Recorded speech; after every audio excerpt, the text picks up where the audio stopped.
I don't know what this is, but it's kind of hot. Hey, how's it going, y'all? Once again, thank you guys so much for 500 subscribers. I never thought that I would hit 500, let alone this quick.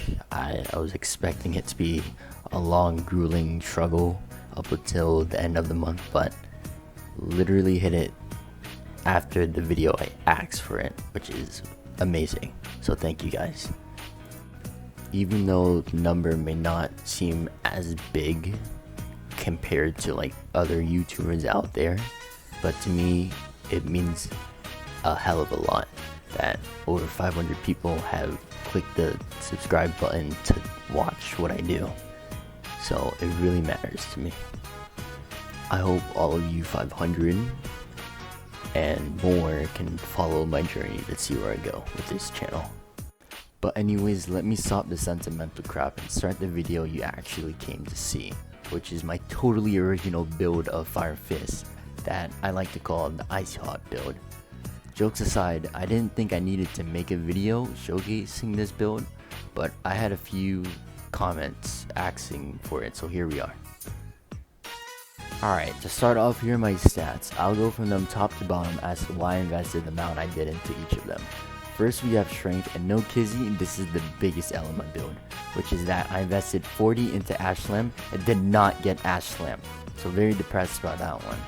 Next is fortitude. Not much to say about that other than it's good to always invest at least 35 points for exoskeleton. Next is agility, a very underrated stat investment that I myself am starting to add into my builds. I went 25 due to it being the point where the bare minimum good agility talents like Blade Dancer, which is slowly becoming a must-have talent for me. Next is intelligence, and I mean, like, come on, you don't need intelligence for a Fire Fist, yo, like, it's stupid. But for real, like, Great Flame Charm exclusive talent makes up for your Mantra Monkey needs, which I'll go over that later.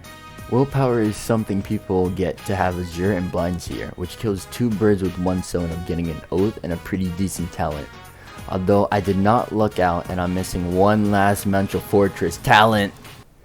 One of the other L's of this build, honestly. No charisma because I don't need it. Max weapon and 80 attunement is something you guys know about. And I have every attunement in the game because I thought Seraphuni's health boots and elemental intensity from getting the cards were still in the game. But that'll do it for the stats.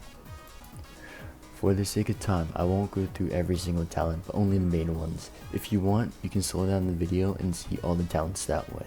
To start, we have the rare talent, Safety Dance, which is a nice add-on talent to when you're going towards the observation side. Observation is the other version of risky moves. It's very useful if you roll cancel a lot, which I do. Now here is the talent I mentioned before while mentioning intelligence. With Flaming Rebound, you can regain Reservoir with the landing Flame Charm moves. So long as you keep hitting your moves, Ether shouldn't be a problem. Final Act is a pretty good talent as it adds a bit of damage onto flourishing your enemies. Hell's Partisans is a must-have with Fireforge. Exoskeleton just makes you a bit bulkier. Neuroplasticity is a pretty underrated talent, as when you have it, you get a free mantra slot, as well as cheaper use of Ether when using modified mantras, so I recommend getting it. Body Goes Boom.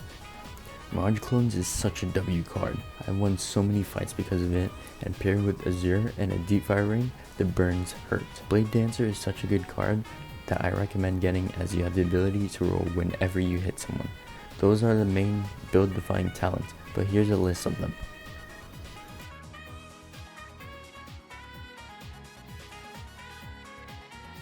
Alright, now time to talk about the drip. Of course, the most defining feature of my build is my weapon enchant, which is a Chilling Legion Cestus that I found in a previous video. If I were to be honest, Chilling is pretty mid. Sure, the effect is insanely good of stunning someone for a couple seconds. It rarely procs. I've had some fights where it just hasn't, so it's most likely not as good as you think, but when it procs, it goes wild. The rest of the gear is nothing special, as I just went for the highest health gear and put it on my character.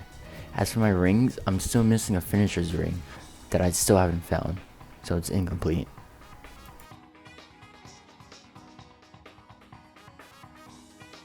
Nearly forgot to mention my bell, which is payback, although not the good variant, the beam one.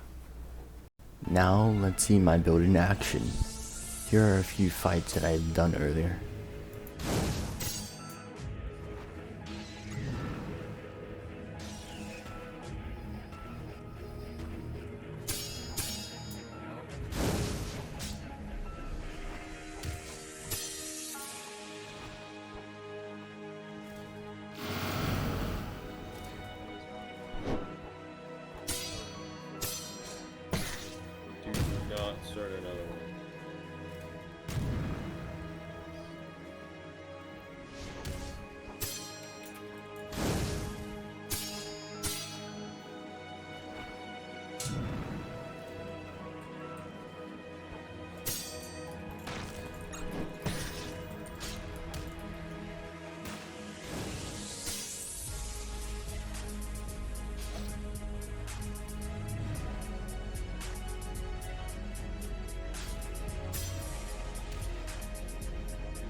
well, that's gonna be it for me. Thank you guys so much for 500 subscribers, and I hope I can continue breaking goals on this channel. Thank you. You guys have a good day.